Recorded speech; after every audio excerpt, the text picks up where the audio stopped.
The Rolex Sea-Dweller is the sub you actually want. Deep down inside you want this watch. You just don't know it yet. But by the end of this video, you will know it.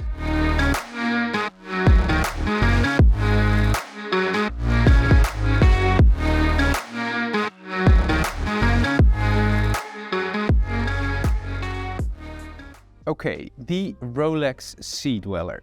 The first reference, the 1655, was introduced in 1967. And that first Sea-Dweller that was released in 67 but only became commercially available in 1971 was the first dive watch with a helium escape valve. And as you would think, when we're talking about the history of watches, there are differences of opinion, because Doxa claims to have the first commercially available dive watch with a helium escape valve. But when you just look at the construction of a watch with a helium valve, the Rolex Sea-Dweller, not this one, the very first reference, 1655, was the first. Rolex came up with the Sea-Dweller with a helium escape valve to help saturation divers. They used submariners, but because of their type of diving, when surfacing, sometimes the helium that built up inside the watch made the crystal pop off. The helium escape valve prevents that. Enough about this technical thing nobody in the real world actually uses, but it does look cool on a dive watch. It gives you that instrumental tool watch look. But first, let's have a quick overview of Sea-Dwellers through the ages. Everything starts with the 1655 double red, a 40mm steel dive watch. Double red because of a double line of red letters. Collectors go crazy over it. As I said before, I mentioned the Submariner. The sub at that time could dive to 200 meters. The new Sea-Dweller, however, managed to go down to 610 meters. So it is actually a sub plus. Later versions of the 1655 include the Great White, where the red is replaced by white. The name says it all. And there's also a early version, I think it's the first generation of Great Whites, that had special dials made by Stern's Frère, where the two C's in the chronometer certified lines are perfectly aligned, and that gave that watch the nickname Railway. A major step in the evolution of the Sea-Dweller is the 666, the 166660, that managed to continue to work to a depth of 4,000 meters. That's over a kilometer deep. And that depth could be reached because the original plexi was changed for way more sturdy sapphire glass. After the 666 came this watch, actually, the 16600, that was made from 1989 until 2009. And this is a 1996 model, meaning it still has tritium markers and tritium on the hands. The ones after 2000 have a modern, non-radioactive luminous material, and it also says Swiss made on the dial. What is really nice about this particular watch is that you can actually see that especially the lume pit has this nice and creamy color, and also the hands and the indexes just start to be a little bit more off-white instead of hard-white. It really gives this watch a lot of charm. Strangely enough, after this watch was discontinued in 2009, it took until 2014 for Rolex to introduce a new Sea-Dweller. And it still had a 40mm case, just like this. It had just a new movement, and more importantly, It was the introduction of the ceramic bezel for the Sea-Dweller. A black ceramic bezel on a Sea-Dweller.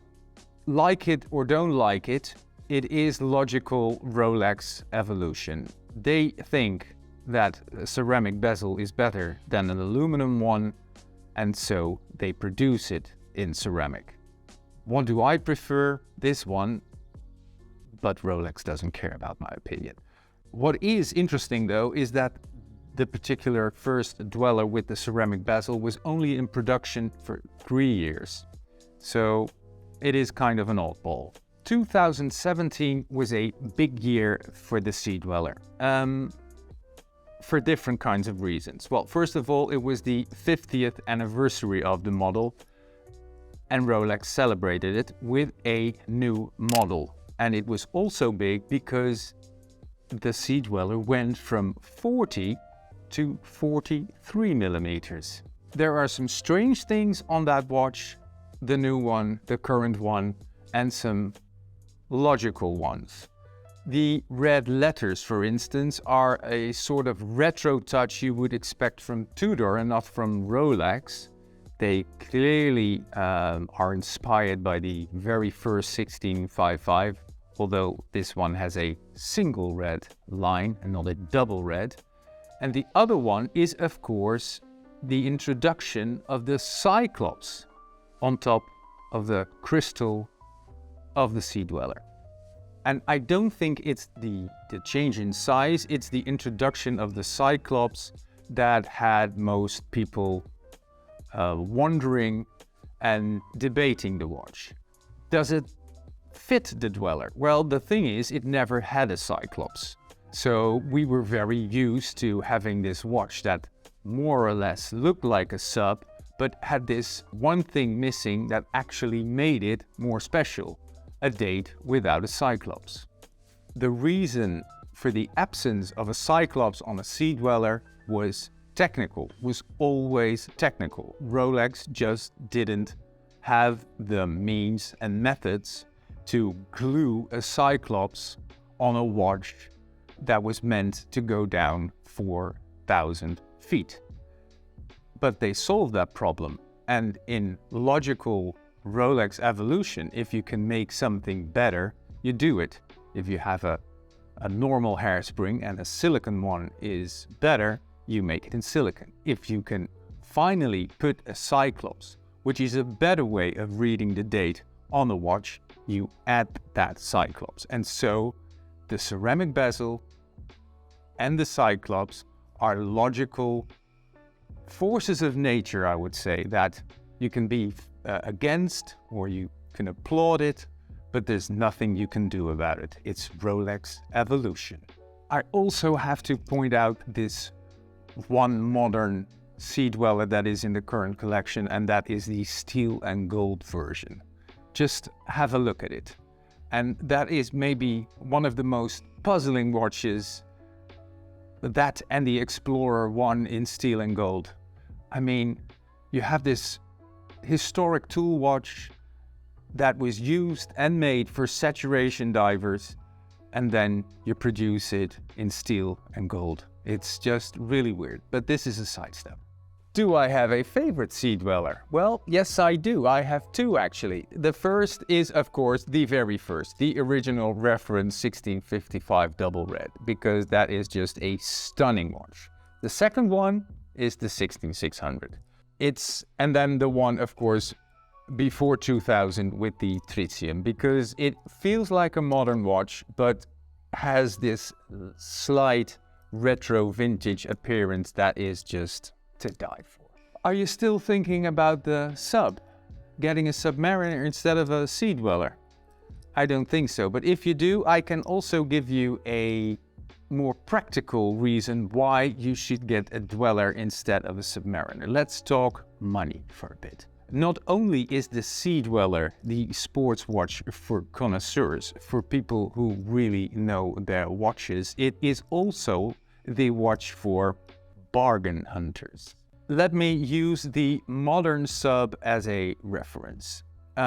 You can't get a modern sub at the Rolex dealer, you can't get a modern Dweller at the Rolex dealer either. So you go to the parallel market. And then what do you see? You see that the current sub goes for 15,000 euros. For that same money, you can get a better watch. It's also a bigger watch because it's a 43, of course, but it's also a better watch because it will dive deeper. It has better specs. It is heavier. Interestingly, the list price of the current Submariner date is 10,250 euros. If you want to pay 3,000 euros more, you get the Dweller. There is absolutely no reason to get a sub if you're willing to spend 15,000 euros on a watch. Let me put it this way. Why would you drive a 6-cylinder Ferrari when you can drive a 12-cylinder Ferrari for the same money? You tell me. I gave you all the reasons there are to like the Dweller better than the sub. But anyway, this is one of my favorite Sea-Dwellers. Now, let me know what your favorite Dweller is in the comments. And while you're at it, don't forget to like and subscribe, and come back here real soon for some more, I would say, unfiltered comments, opinions, and watch talk.